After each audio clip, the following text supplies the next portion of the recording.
My dear masters, my dear gods, எல்லோருக்கும் வணக்கம்.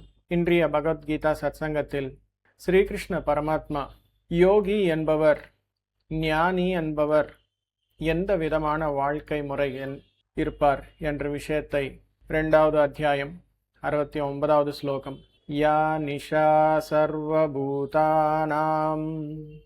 தஸ்யாம் ஜாகர்த்தி சம்யமீ यस्यां जागृति भूतानि सा निशा पश्यतो मुनेः या निशा सर्वभूतानां तस्यां जागर्ति संयमी यस्यां जागृति भूतानि सा निशा पश्यतो मुनेः. இங்கே ஸ்ரீகிருஷ்ண பரமாத்மா என்ன சொல்கிறார் என்றால், யோகி என்பவன், ஞானி என்பவன், சர்வசாதாரணமான மனிதன் என்பவன் அந்த மனிதனின் போல் இருக்க மாட்டார். சர்வசாதாரணமான ஒருத்தர் ஐம்புலங்களின் போகங்களுக்காக வாழ்க்கை என்பது வாழ்வார்கள். சாதாரண மனிதன் ஐம்புலங்கள் மீதுவே ஆதாரமாக இருப்பார். இதன் மூலமா என்னென்ன தேவையோ அது எல்லாமே, கண்டது எல்லாமே வேணும் அப்படின்ற மாதிரி இருப்பார். எல்லாத்தின் மீதையும் ஒரு பற்று என்பது இருக்கும், விருப்பங்கள் என்பது இருக்கும். அதற்காக காலை, அதாவது பகல் என்பது இவனுக்கு எல்லாமே தேவை, எல்லாமே வேணும், எல்லாத்துலேயும் அனுபவம் வேணும் அப்படின்ற மாதிரி இருப்பான். அதாவது உலகியலான விஷயத்தில் எல்லாமே இருப்பார். இந்த உலகியலான விஷயங்கள் எல்லாமே தற்காலிகம் என்ற விஷயம் இந்த சாதாரணமான மனிதனுக்கு தெரியாது. அதற்காக ஐம்புலங்களின் மீது ஆதாரமாகி அதிலேயே நுழைந்து இதுதான் உண்மை அப்படின்னு சொல்லி பொய்யானது உண்மை என்ற நம்பி அதிலேயே இருப்பார். அங்கே எந்த விதமான ஆன்ம வளர்ச்சியும் இருக்காது. இந்த நேரத்தை ஞானி என்பவன், யோகி என்பவன் பார்த்து, சர்வசாதாரணமான மனிதனை பார்த்து, இது எதுக்கு, எந்த விதமான ஆன்ம வளர்ச்சியும் இல்லை இந்த நேரத்தில் அப்படின்னு சொல்லி, நான் தூங்குவேன் இந்த நேரத்தில் அப்படின்னு சொல்லி அவர் இந்த நேரத்தில் தூங்குவார். அதாவது தூங்குவார் அப்படின்னா பௌத்திகமாக தூங்க மாட்டார். அவருடைய விழிப்புணர்வு இதன் மீது இருக்காது. அவங்க உலகத்தில் அவங்க இருப்பார். உலகமெல்லாம் ஒரு நேரத்திற்கு இரவு தூங்குவார். எந்த டிஸ்டர்பன்ஸும் இருக்காது அந்த நேரத்தில். ஆன்ம விழிப்புணர்வுக்காக சாதனை என்பது செய்ய வேண்டிய நேரம் அது ஒரு யோகிக்கு, ஞானிற்கு. ஒரு ஞானி, ஒரு யோகி என்பவர் இந்த நேரத்தில் இரவு முழுவதும் விழிப்புடன் இருப்பார்கள். தியான பயிற்சி செய்வார், யோக பயிற்சி செய்வார். தனக்குள் தான் நுழைந்து ஆன்ம அறிவியலுக்காக, ஆன்ம சோதனைக்காக பயிற்சி என்பது செய்வார். இங்கே என்ன தெரிஞ்சுக்க வேண்டும் என்றால், யோகி என்பவன் நிரந்தரமான நிலையானது எதுவோ அதன் மீது மட்டுமே அவருடைய மனம், உடல், ஆன்மா இருக்கும். ஆனால் சாதாரணமான மனிதன் ஐம்புலங்களின் மூலம் எது தற்காலிகமோ அதன் மீதுவே இருப்பார். இங்கே ராமகிருஷ்ண பரமஹம்சா ஒரு உதாரணம் கொடுப்பார். அது என்னவென்றால், இந்த உலகத்தில் ஏகப்பட்ட வகைகள், அதாவது தொழிலாளர்கள், அதிகாரிகள், சம்சாரிகள், இந்த வகையில் நிறைய வகையில் மனிதர்கள் எல்லாமே இருக்கிறார். ஒரு யோகியின் பார்வையில் இது எல்லாமே ஒரு பூஜ்யத்திற்கு சமம்.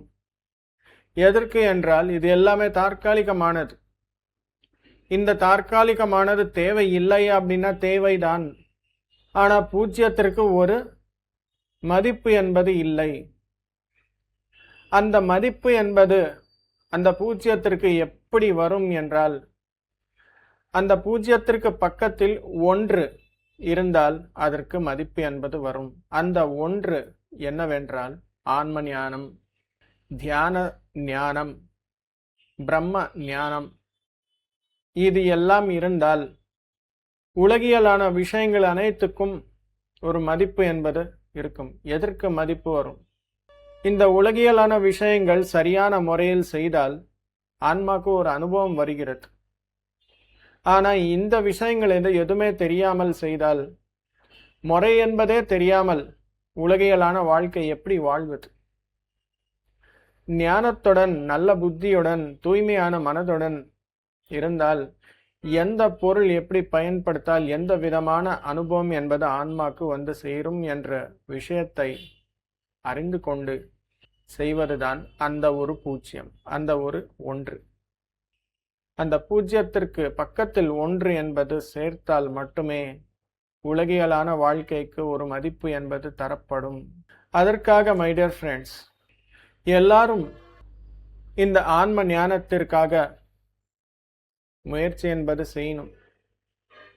தினமும் சில நேரமாகட்டும் தியானத்திற்காக நம்ம நேரம் ஒதுக்க வைக்கணும். புத்தகங்களை வாசிக்கணும். சத்சங்கத்தில் இணைந்து மற்றவர்களுடைய அனுபவங்களை கேட்க வேண்டும். அப்போதான் நம்முடைய வாழ்க்கை ஒரு பூஜ்யம் என சொல்லப்படாது. அதற்கு பக்கத்தில் இந்த ஞானம் என்பது இருந்தால் நம்முடைய வாழ்க்கை பரிபூர்ணமாகும். இந்த விதமாக யாரெல்லாம் வாழ்க்கை வாழ்வார்களோ அவர்தான் ஞானி, அவர்தான் யோகி. இந்த விஷயத்தில் பத்ரிஜி என்ன சொல்லுவார் என்றால், night is for meditation, day is for service அப்படின்வாங்க. இரவு எல்லா தியான பயிற்சிக்காக, பகல் எல்லாம் சேவைக்காக அப்படின்னு சொல்லுவார் பத்ரிஜி.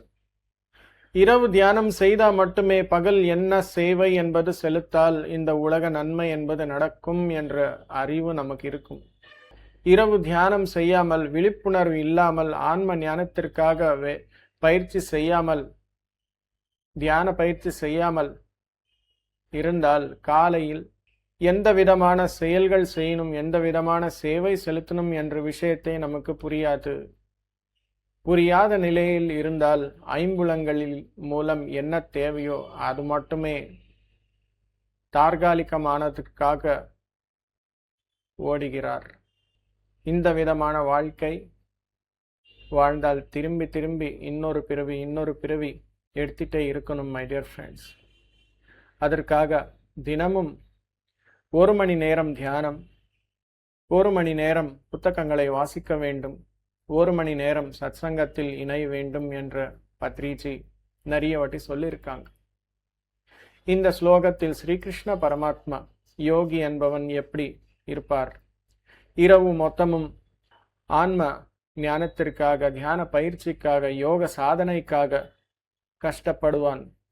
காலையில் பகலில் எல்லா ஊரும், எல்லா சாதாரணமான மனிதர்கள் எது தற்காலிகமோ அதற்காக கஷ்டப்பட்டுட்டே இருப்பார். அந்த நேரத்தை பார்த்து இந்த விதமான நேரம் எனக்கு தேவையில்லை, நான் தூங்குவேன் அப்படின்னு சொல்லுவார் யோகி என்பவர். அதற்காக தான் மை டியர் ஃப்ரெண்ட்ஸ், தினமும் தியானம், சுவாத்தியாயம், சத்சங்கம் செய்தால் நம்முடைய வாழ்க்கையை பரிபூர்ணமாக இருக்கும். ஒரு யோக வாழ்க்கை என்றால் அதுதான். ஞானத்துடன் புத்தியுடன் வாழ்க்கை வாழணும் என்றால் இந்த 3 சூத்திரங்களும் கடைப்பிடித்தால் நல்லபடியாக, ஆரோக்கியமாக, ஆனந்தமாக முக்தி என்பது அடைய முடியும் my dear friends. Thank you my dear friends.